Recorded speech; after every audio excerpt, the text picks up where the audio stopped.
Twee klein identiese sfere, A en B, hang aan twee lang sydraadjies, soos in die skets hieronder getoon. Die sfere dra ladings van positief 3 mikrocoulomb en minus 2 mikrocoulomb onderskeidelik. Watter sfeer het 'n oormaat elektrone? Die korrekte antwoord is B.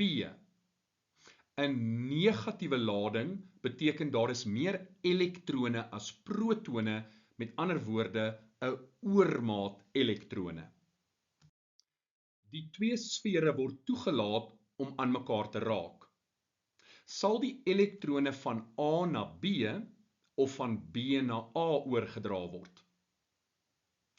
Elektrone word oorgedra van waar daar 'n oormaat elektrone is na waar daar 'n tekort aan elektrone is. So in hierdie geval is dit vanaf negatief na positief. Met ander woorde, vanaf B na A. B is negatief, A is positief. Nadat die sfere aan mekaar geraak het, word hulle weer geskei. Bereken die nuwe lading op sfeer B. Ons gaan hierdie bereken deur eers die twee ladings bymekaar te tel en dan gaan ons dit deel deur 2.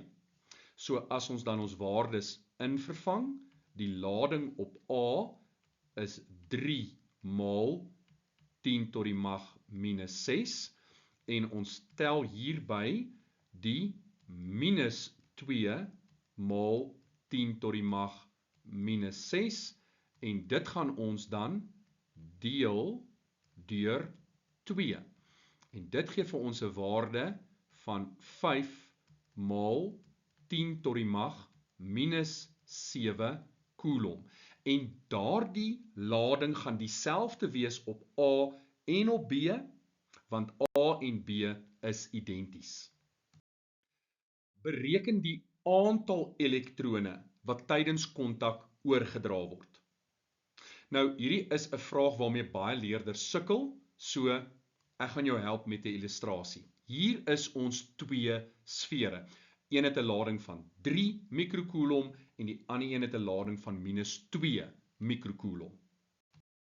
Hier is daar nou kontak en tydens kontak vind daar elektronoordrag plaas. Dit gaan wees vanaf die negatiewe sfeer na die positiewe sfeer. Nou, tydens kontak bereken ons dan nou die netto lading en dit is die 3 mikrocoulomb plus die minus 2 mikrocoulomb en dit gee vir ons 'n netto lading van 1 mikrocoulomb. En nou dat hulle geskei is albei positief. Ons het die netto lading gevat, die 1 mikrocoulomb en ons het dit gedeel deur 2, so dis 'n half mikrocoulomb en 'n half mikrocoulomb. En nou kan jy presies sien wat gebeur het. Kom ons begin aan die linkerkant. Ons het begin met 'n sfeer met 'n lading van 3 mikrocoulomb. En na kontak en skeiding is die nuwe lading 0,5 mikrocoulomb. Wat is daardie verandering? Die verandering in lading is met ander woorde 0,5 minus 3. Dit gee vir ons minus 2,5 mikrocoulomb. Dit is die verandering in lading wat plaasgevind het. Maar as jy die regterkant wil vat, wat gebeur hierso? Ons begin met minus 2 mikrocoulomb en ons eindig ook met 0,5 mikrocoulomb. 0,5 minus minus 2 mikrocoulomb gee vir ons 'n verandering in lading van positief 2,5 mikrocoulomb. En dit maak sin. Die negatiewe verandering en die positiewe verandering in grootte is presies dieselfde, maar die tekens verskil, want in die een geval is elektrone afgestaan en in die ander geval is elektrone opgeneem, maar die absolute waarde is dieselfde. Daai 2,5 mikrocoulomb is die hoeveelheid lading wat verander het. Maar die vraag vra nie hoeveel lading het verander nie. Die vraag vra vir die aantal elektrone, met ander woorde N. So ons het delta Q, ons het die lading van 1 elektron, ons moet nou vir N bereken. En nou kan ons bloot ons waardes invervang. Die verandering in lading is 2,5 maal met 10 tot die mag minus 6 coulomb. En wat is die lading van 1 elektron?